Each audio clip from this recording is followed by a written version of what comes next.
વાવથરા જિલ્લામાં કાયદા અને વ્યવસ્થાની સ્થિતિને લઈને અનેક સવાલો થયા છે।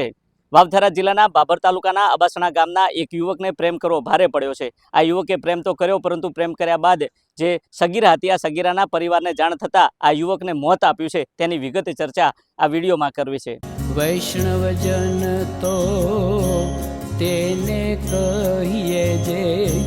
પીડ પરાઈ જાનાને રે। નમસ્કાર, હું છું દિનેશ ઠાકોર। નવજીવન ન્યૂઝમાં આપનું હાર્દિક સ્વાગત છે। વાત વાવથરા જિલ્લાની છે। વાવથરા જિલ્લાના બાબર તાલુકાના અબાસણા ગામના 22 વર્ષના યુવકે પ્રેમ કર્યો હતો અને આ પ્રેમની જાણ જે સગીરા હતી, આ સગીરાના પરિવારને થઈ હતી। જો કે સગીરાના પરિવારને આ પ્રેમ સંબંધની જાણ થઈ હતી અને આ જાણ થતાની સાથે જે સગીરાનો ભાઈ છે, આ સગીરાના ભાઈને જે પ્રેમ કરનાર યુવક હતો, આ યુવકને પોતાના ખેતરે બોલાવ્યો હતો। જો કે ખેતરે બોલાવ્યા બાદ આ યુવકે પોતાના બાપાના દીકરાને પણ બોલાવ્યો હતો। જો કે ત્યાં આગળ તેના માથાના ભાગે ધોકો મારી તેને બેભાન અવસ્થામાં કર્યો હતો અને બેભાન અવસ્થામાં કર્યા બાદ આ જે યુવક હતો, યુવકને છરીના ઘા મારી તેની કરપીણ હત્યા કરી હતી। જો કે કરપીણ હત્યા કર્યા બાદ તેની જેના મૃતદેહ હતો, આ મૃતદેહને જે રાયડાનો પાક હતો તેમાં સંતાડ્યો હતો। જો કે ઘરે પહોંચ્યા બાદ તેના બાપાને આ પ્રકારે વાત કરી હતી, ત્યારે તેના જે પિતા હતા, પિતા દ્વારા જે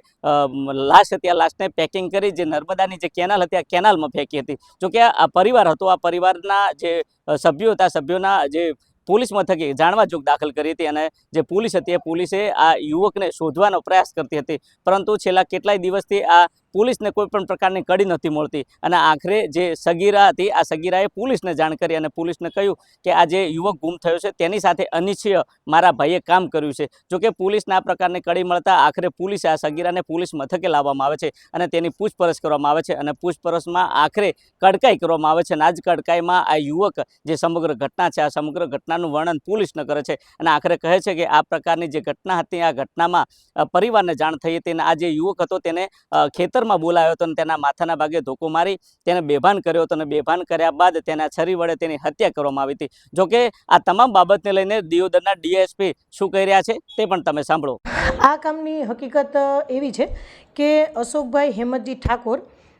રહેવાસી અબાસણા ભાભર વાળાઓએ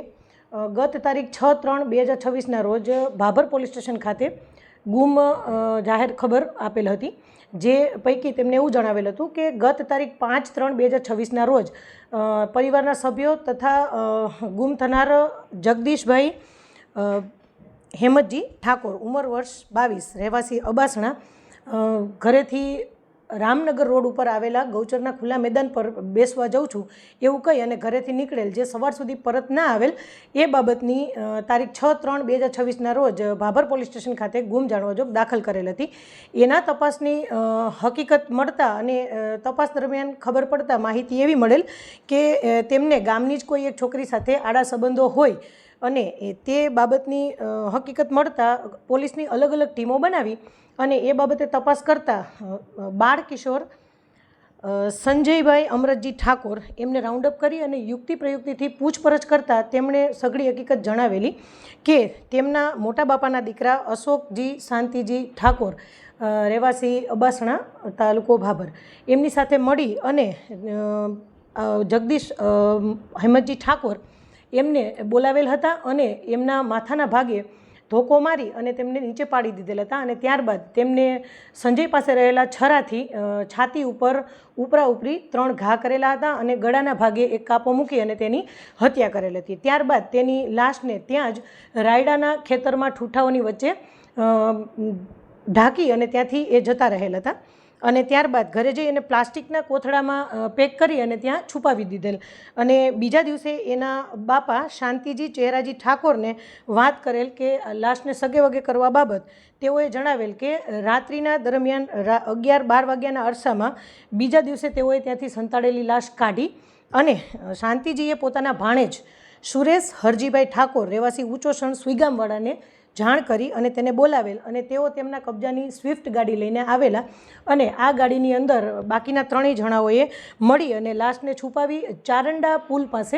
નર્મદાની કેનાલની ઉપરથી લાશને તેમાં ફેંકી દીધેલ। આવી હકીકત જણાવતા અમોએ અલગ અલગ ટીમ બનાવી અને લાશની શોધખોળ શરૂ કરેલ, જેમાં લાશની હેડ કોન્સ્ટેબલ જામાભાઈ જગાભાઈ એ ચારંડા પુલ પાસે કેનાલમાં પાણીમાં ઉતરી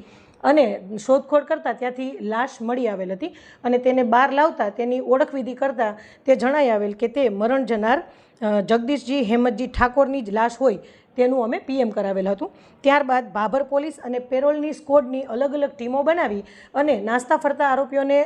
સત્વરે ગણતરીની કલાકોમાં શોધી કાઢેલ અને તેમની વિરુદ્ધમાં ખૂન, ગુનાહિત કાવતરું તથા પુરાવાઓનો નાશ કરવા વગેરે જેવી કલમો સાથે ગુનો દાખલ કરવામાં આવેલ છે અને આગળ તપાસ ચાલુ છે. ઘટનામાં કુલ 4 આરોપીઓ છે, જેમાં સંજયજી અમરતજી ઠાકોર જે બાળ કિશોર છે અને અશોક શાંતિજી ઠાકોર, શાંતિજી ચહેરાજી ઠાકોર અને સુરેશ હરજીભાઈ ઠાકોર, કુલ 4 આરોપીઓ આ ઘટનામાં સંડોવાયેલા છે. એ તપાસનો વિષય છે અને તપાસ બાદ જ ખ્યાલ આવશે. તમે જુદી પ્રકારે દિયોદરના ડીવાયએસપીનું કહેવું છે કે આ પ્રકારની જે જાણવા જોગતી પોલીસ મથકે કરવામાં આવી હતી, જેના આધારે પોલીસ દ્વારા તપાસ શરૂ કરવામાં આવી હતી, પરંતુ છેલ્લા કેટલાય દિવસથી પોલીસને કોઈ પણ પ્રકારની કડી નહોતી મળતી અને આખરે જે પ્રેમ સંબંધ જે કરનાર જે સગીરા હતી, આ સગીરાને જે પોલીસને જાણ આપે છે કે આ કૃત્ય છે મારા ભાઈએ કર્યું છે. જોકે પોલીસ દ્વારા તેની પૂછપરછ કરવામાં આવે છે અને પૂછપરછમાં આખરે આ